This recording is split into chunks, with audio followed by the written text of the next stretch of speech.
We went to the moon. We landed human beings on the surface of another world, brought them home safe, and we did it 6 times. So going to Mars, that's just the next step, right? Same basic idea, just a little farther away, a little more fuel, a little longer trip, a little more food and water, but fundamentally the same problem. I mean, we did the hard part already. We cracked the nut. Mars is just further down the same road. That's completely wrong. And I'm going to show you exactly why. See, this is one of those situations where common sense leads you straight off a cliff, because the moon and Mars are not the same problem at different scales. They are fundamentally different problems. And the difference is not the kind of thing you fix by building a slightly bigger rocket or by packing a few more sandwiches. The difference is mathematical. It lives inside an equation, a very simple looking equation. And that equation is merciless. Let me take you through it. And by the time we're done, you are going to understand something that took engineers decades to fully reckon with. Getting to Mars is hard. Landing on Mars is really hard. But getting off Mars and coming home, that is a different kind of hard. That is the kind of hard where nature says no. And you have to figure out whether it really means it. First, let's make sure we agree on what a rocket actually does. Because if you don't understand this, none of the rest makes any sense. A rocket works by throwing stuff out the back. That's it. That is the whole secret. You throw mass in one direction, and by Newton's third law, the rocket goes in the other direction. Every rocket that has ever flown works on this one idea. You burn fuel, you heat it up, you blast it out a nozzle at tremendous speed, and the rocket moves the other way. Simple. But there is a catch, and it is a devastating catch. The fuel you are going to burn later, you have to carry it now. And carrying it now means your rocket is heavier now, which means you need more fuel to accelerate all that fuel, which means the rocket is heavier still, which means you need even more fuel to carry that fuel too. You see where this goes? It's a spiral, a vicious, unforgiving spiral. There's an equation that captures this spiral perfectly. It was first worked out by a Russian school teacher named Konstantin Tsiolkovsky back in 1903, the same year the Wright brothers flew at Kitty Hawk. And here it is in plain words. The change in velocity you can achieve, your delta V, equals the exhaust velocity of your engine times the natural logarithm of the ratio of your full mass to your empty mass. That's it. Delta V equals exhaust velocity times the log of the mass ratio. Now, if you've never tangled with logarithms and exponentials, let me explain what this means in practical terms, because this is where people get tripped up. They think, well, if I need twice the speed, I need twice the fuel. Wrong. You need much, much more than twice the fuel. The relationship is exponential. If you flip the equation around and ask, how much fuel do I need for a given speed? The answer involves an exponential function. And exponential functions are not kind. Let me give you a feel for it. Suppose your engine throws exhaust out at 3 km/s. That's a decent chemical rocket. If you need a delta V of 3 km/s, you need a mass ratio of about 2.7, meaning your rocket at launch has to weigh about 2.7 times what it weighs when the fuel is gone. Okay, that's a lot of fuel, but it's manageable. Now, suppose you need 6 kilometers per second. You might think, well, twice the speed, maybe 5 times the fuel. No, the mass ratio jumps to about 7.4. How about 9 km/s? 3 times the original. The mass ratio is about 20. Your rocket is now 95% fuel by mass. And at 12 kilometers s, the mass ratio is about 55. At that point, you are basically trying to fly a thin metal can wrapped around a lake of kerosene. There is almost no room left for the actual payload, the stuff you're trying to deliver. This is what engineers call the tyranny of the rocket equation. And it is not an exaggeration to call it tyranny. It dominates everything about space travel. Every rocket that has ever been built has been shaped, twisted, and constrained by this one equation. Let me give you an analogy so you can really feel this in your bones. Imagine you're going on a road trip across a desert, but there are no gas stations anywhere along the route. You have to carry all your gasoline with you. Fine, but gasoline is heavy, and carrying that extra weight means your engine works harder, which burns more gasoline. So you need extra gasoline to haul the extra gasoline. And that extra gasoline is also heavy, so you need more gasoline on top of that. Each new gallon you add gives you a bit more range, but it also makes the car heavier, which eats into the range you just gained. Eventually, you reach a point where adding another gallon barely helps at all because the fuel is mostly being used to carry itself. That's the dilemma rockets face. And it's actually worse than my desert analogy because a car on the ground just fights friction and gravity going uphill. A rocket has to throw mass overboard at tremendous speed just to accelerate forward. Every second it flies, it's getting lighter, which is good, but it started absurdly heavy, which is the whole problem. The Saturn V, that magnificent machine that took us to the moon, was about 85% fuel by mass at launch. Think about what that means. It weighed about 12 million pounds sitting on the pad, 6.5 million. And the part that actually went to the moon and came home, the tiny command module with 3 men inside, weighed less than 1% of the total. All the rest was fuel and the tanks and engines to burn that fuel, and those were thrown away along the route stage by stage to shed dead weight. The entire design philosophy of the Saturn V was about getting rid of mass as fast as possible. Use it, dump it, move on lighter. That is not elegance. That is desperation dressed up as engineering brilliance. The equation forced that design, not the engineer's preferences, the equation. Now let's talk about the moon trip and let's see why it worked. The delta V to get from the surface of the Earth into low Earth orbit is about 9.5 km/s. That's the hardest part of any space mission. Getting off the ground, you're fighting gravity the whole way. You're punching through the atmosphere and you need tremendous speed, about 912 km/s of it. From low Earth orbit to the moon and back, the additional delta V is roughly another 6 km/s total round trip. And there are some clever tricks. The lunar module was very light. It only had to work in the moon's weak gravity, 1/16 of Earth's. The moon has no atmosphere, so no heat shields needed for landing. And the moon's escape velocity is only about 2.4 km/s. So getting off the surface didn't take that much fuel. They left the bottom half of the lunar module behind. They ascended in just the top part, this little cabin, barely enough for 2 men. They rendezvoused with the command module in orbit, transferred the crew, and threw the ascent stage away too. Every kilogram mattered. Every decision was about saving mass, and it worked. Barely in some cases, but it worked. The total delta V budget for the whole Apollo mission from Earth's surface to the moon's surface and back was roughly 15 to 16 kilometers per second. That's a monstrous number. The Saturn V was the most powerful rocket ever flown, and it could just barely do it. So now Mars, the first thing you have to understand is how far away Mars actually is. Not in some abstract sense, in a practical mission planning sense. The moon is about 3 days away. You light your engine, coast for 3 days, and you're there. If something goes wrong, you can turn around. Apollo 13 proved that. They swung around the moon and came home in a few days, battered but alive. Mars is not 3 days away. Mars, at its closest, is about 55 million kilometers from Earth. At its farthest, about 400 million kilometers, and you can't just point your rocket at Mars and go because Mars is moving, Earth is moving, everything is orbiting the sun at different speeds and different distances. You have to launch at just the right time, follow a curved path called a home on transfer orbit, and arrive at Mars about 8 or 9 months later. 8 or 9 months in a spacecraft in deep space with no possibility of turning around because you're already committed to the trajectory. Let me make sure that sinks in. 8 or 9 months on the space station. If something goes terribly wrong, you can pile into a Soyuz capsule and be on the ground in a few hours. On the way to Mars, if something goes wrong, you are in a metal tube, hurtling through the void at tens of thousands of kilometers per hour, and your options are to fix it yourself or die. There is no abort. There is no safe harbor between here and there. The vast majority of the journey is spent in a region of space where the sun's radiation is unfiltered. Micrometeorites are an ever-present threat, and the nearest human being not on your spacecraft is getting farther away every day. And people talk casually about this trip as though it's a long airplane flight, as though boredom is the main concern. It's not. The main concern is that you're living inside a complex machine for the better part of a year. And if any critical system fails, engine, life support, navigation, power, there is no emergency landing strip between Earth and Mars. Nothing. Just vacuum. But let's set aside the travel time for now. Let's talk about delta V, because that's what the rocket equation cares about. From low Earth orbit to delta V to get on a transfer orbit to Mars is about 3.6 kilometers. Then you need to slow down when you arrive, maybe another 1 to 2 kilometers to get into Mars orbit. Then you need to descend to the surface, and this is where Mars starts to show its teeth. Mars has an atmosphere. You might think that's good news. On Earth, we use the atmosphere to slow down. Parachutes, heat shields, air resistance, wonderful stuff. Saves you all the fuel you'd need for a powered landing.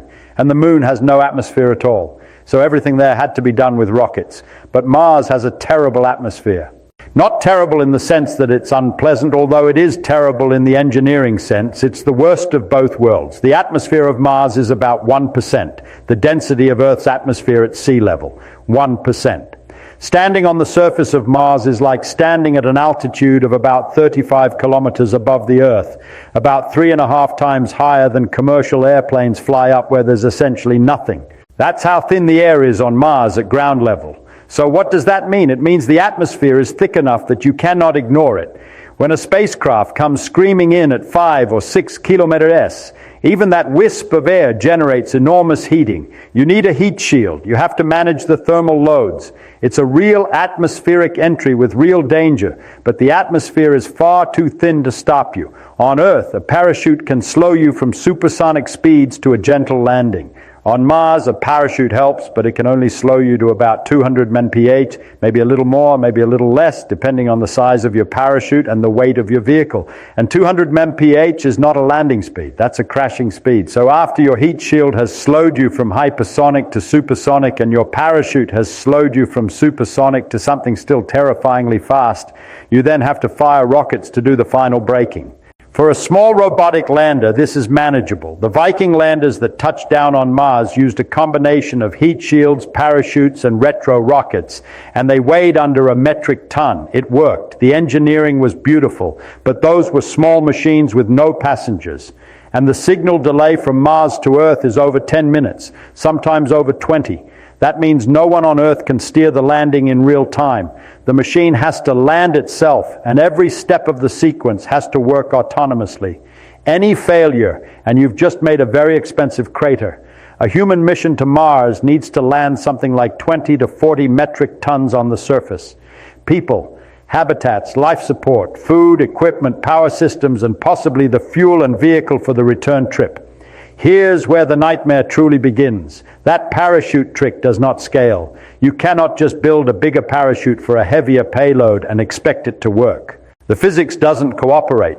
The atmosphere is so thin that the parachute would have to be absurdly large, hundreds of meters across. And deploying something like that at supersonic speeds in Martian atmosphere is, to put it gently, beyond what we currently know how to do. So for heavy payloads, you need to use rockets for most of the deceleration. And every kilogram of rocket fuel you bring for landing is a kilogram you had to carry from Earth. The tyranny of the rocket equation again. NASA has estimated that for an all-propulsive landing on Mars, every 1 metric ton you want on the surface requires about 20 metric tons in low Earth orbit. That ratio, 20:1, should give you nightmares if you're planning a Mars mission. But I keep getting ahead of myself. All of it is just the problem of getting to Mars. Let's suppose by some magnificent effort we solve it. Let's suppose we land a crew on Mars with their habitat and their supplies and their equipment. Let's suppose everything goes perfectly. Now they want to come home. And this is where the universe laughs at you, because getting off Mars is in many ways harder than getting to Mars. Not because Mars has stronger gravity than Earth. It doesn't. Mars has about 38% of Earth's surface gravity. The escape velocity from Mars is about 5 kilometers compared to 11.2 for Earth. So in raw gravitational terms, Mars is easier to leave than Earth. But you're not on Earth anymore. You are on Mars, and Mars has no Kennedy Space Center, no vehicle assembly building, no army of engineers, no factory down the road manufacturing rocket parts, no tanker trucks delivering fuel. You are on a barren, frozen, airless world 55 million kilometers from the nearest machine shop. And you need to build or bring everything required to launch a rocket from the surface of another planet. Think about what it took to launch the Saturn V. Thousands of people, billions of dollars, entire industrial supply chains. Just the liquid oxygen and liquid hydrogen to fuel that rocket required enormous industrial infrastructure, cryogenic processing plants, pipelines, pumps, storage tanks. All of it had to function flawlessly or the rocket doesn't fly. On Mars, you have none of that. If you bring your return fuel with you from Earth, you have to carry it all the way to Mars, land it on the surface, keep it stored for the duration of your stay, and then use it to launch. And remember the rocket equation. Every kilogram of fuel you bring for the return trip is a kilogram that had to be launched from Earth, transferred to Mars, and landed safely. The mass multiplier is staggering, that 20-to-1 ratio for landing. It gets worse when you include the fuel for the return trip because now you're landing fuel that you need to launch. Let me try to sketch the numbers roughly. To get a crew off the surface of Mars and into low Mars orbit, you need a delta V of about 4.1 kilometers. That includes gravity losses and a little margin. From low Mars orbit, you need to get on a transfer orbit back to Earth, which costs another 2.3 kilometers per second. So just getting off Mars and heading home costs about 6 to 7 kilometers of delta V. With a good engine, say a specific impulse of 450 seconds, that means your rocket at launch from Mars needs to be roughly 80% fueled by mass. 80% fuel on a planet where there is no fuel. And it's actually worse than that, because the mass I just calculated doesn't include the heat shield you need for Earth re-entry, or the life support for the months or long journey home, or the food and water, or the structural mass of the vehicle, or any margin for error. Include all of that, and the mass of fuel compared to everything else becomes obscene. Here's another way to see it. Remember, we got to the moon and back with a delta V budget of about 15 to 16 kilometers. The total delta V for a round trip to Mars, including launch from Earth, transit to Mars, landing, launch from Mars, transit back, and Earth re-entry, is in the neighborhood of 18 to 22 kilometers, depending on the trajectory and the mission architecture. That might not sound like much more than the moon mission, only a few extra kilometers per second, but the rocket equation doesn't care about your intuition. A few extra kilometers per second when you're already at the edge of what's possible means an exponential increase in the fuel required. You're not adding fuel, you're multiplying it. Going from 15 to 20 kilometers of delta V can mean tripling or quadrupling the initial mass of the rocket. For the moon mission, the Saturn V weighed about 3,000 metric tons. A Mars mission with the same propulsion technology bringing all the return fuel might require a spacecraft assembled in orbit, weighing tens of thousands of metric tons. Nobody has ever built anything remotely close to that in space. But wait, I haven't even mentioned the cruelest constraint yet, orbital mechanics. The planets don't wait for you. Earth and Mars orbit the Sun at different speeds at different distances. Earth goes around in 365 days. Mars takes about 687 days. They line up in a favorable position for transfer roughly every 26 months, 2 years, and 2 months. That is the synodic period. You can only launch efficiently when the planets are in the right positions. This means if you land on Mars and you want to come home, you cannot just leave whenever you feel like it. You have to wait for the next launch window. And depending on your mission architecture, that means sitting on Mars for anywhere from about 30 days to 500 days, waiting for Earth and Mars to dance back into the right alignment. The most energy-efficient mission profile is called a conjunction class mission. You fly to Mars in about 9 months. You stay on the surface for roughly 500 days, and then you fly home in another 9 months. The whole trip takes about 2.5 to 3 years. The long stay on Mars is not a choice. It's a consequence of orbital mechanics. If you try to shorten the stay, you pay an enormous delta V penalty because you're fighting the natural rhythm of the orbits. A short stay mission of 30 to 90 days on the surface requires a much more energetic return trajectory, sometimes spending over a year in transit just to get home, and the total delta V goes through the roof. So your crew is on Mars for a year and a half no matter what. During that time, they are exposed to cosmic radiation with no protective magnetosphere, no thick atmosphere, just a thin veil of carbon dioxide.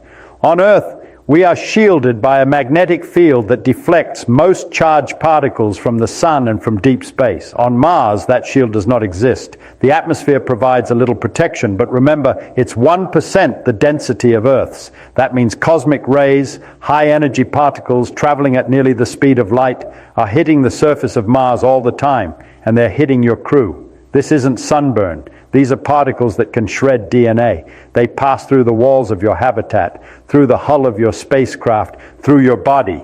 They break chemical bonds in your cells. The damage accumulates on the space station.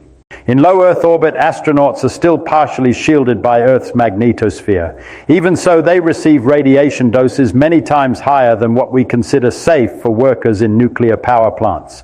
On Mars, the doses are worse. Over the course of a 3-year mission, the cumulative radiation exposure is estimated to be roughly 1 sievert, which significantly increases the lifetime risk of cancer.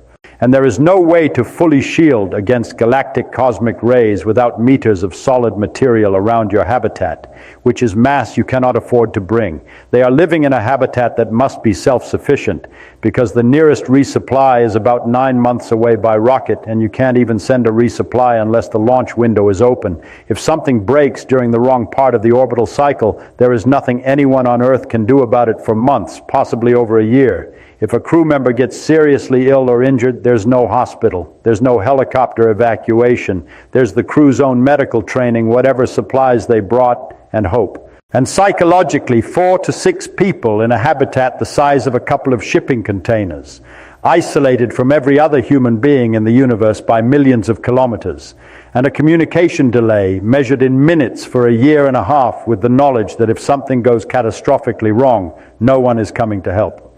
Antarctic winter rover crews, submariners, space station astronauts, they've all taught us something about isolation. It degrades performance, it strains relationships, it affects judgment, and those missions last months, not years. And those people all know that rescue is at least theoretically possible. On Mars, it is not.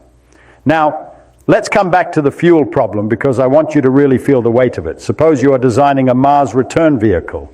It needs to carry, let's say, 4 crew members with life support for the journey home, maybe 200 days, with a heat shield for Earth re-entry, with the structural mass of the vehicle, let's say the dry mass, everything except fuel, is around 10 metric tons. That's actually very optimistic. It's probably more, but let's be generous. To get a delta V of about 6.5 kilometers per second with a specific impulse of 450 seconds, the exhaust velocity is about 4.4 kilometers s. The mass ratio you need is e to the power of 6.5, 4.4, which is e to the power of about 1.5, which is about 4.5. So your fully fueled vehicle needs to weigh about 45 metric tons for 10 metric tons of payload. That's 35 metric tons of fuel, 35 metric tons of rocket fuel on Mars, where there is no fuel, where the nearest gas station is 55 million kilometers away. And every one of those 35 metric tons of fuel had to be launched from Earth.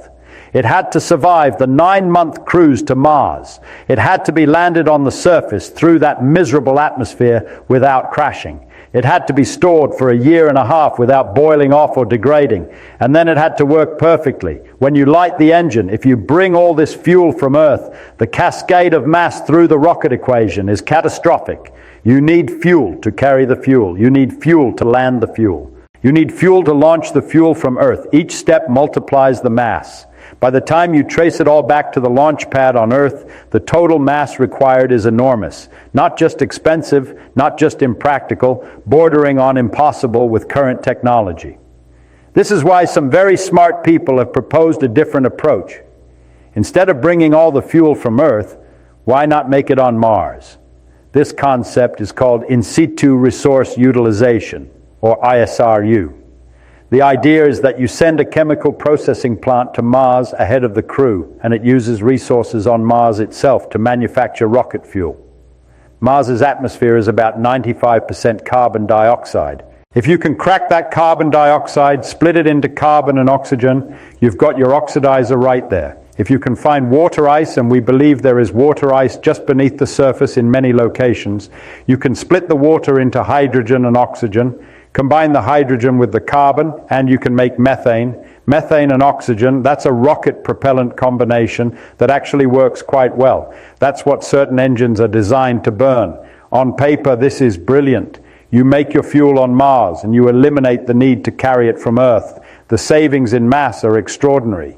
Instead of launching 35 metric tons of fuel from Earth and somehow getting it all to the Martian surface, you ship a processing plant that weighs maybe 1 or 2 metric tons and you let it run for a year or so, slowly filling your tanks with locally produced fuel. The rocket equation becomes much more forgiving because you've broken the chain. The fuel doesn't have to trace back to Earth anymore. But, and there is always a but, in engineering, making fuel on Mars is something we have never done. Not once. Not even a small demonstration at meaningful scale. We've sent robots to Mars, clever little machines that have done remarkable science. But none of them has ever chemically processed Martian atmosphere or Martian ice into usable rocket fuel at any useful volume. The chemistry itself is well understood. You take carbon dioxide from the Martian atmosphere, you apply energy and you can split it into carbon monoxide and oxygen, or you find water ice beneath the surface, electrolyze it into hydrogen and oxygen, and combine the hydrogen with carbon to produce methane. Methane and oxygen burn nicely in a rocket engine, but knowing the chemistry and doing the chemistry on another planet are two very different things. Going from a laboratory demonstration to 35 metric tons of fuel on Mars requires scaling up by a factor of millions.